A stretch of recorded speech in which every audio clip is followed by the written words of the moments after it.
Listen to this conversation. Customer. Excuse me, could I get a large coffee, please? Barista. Of course. Would you like anything else? Customer.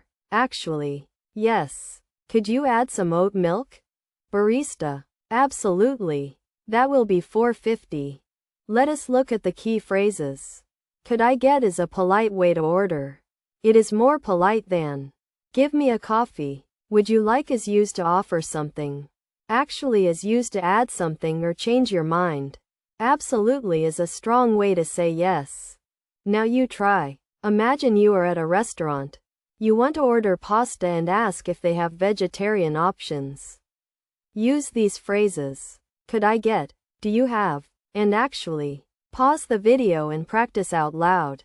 I will wait. Here are more phrases for ordering and shopping. To get attention. Excuse me. To ask for help. Could you help me with this? To confirm. So that is one pasta.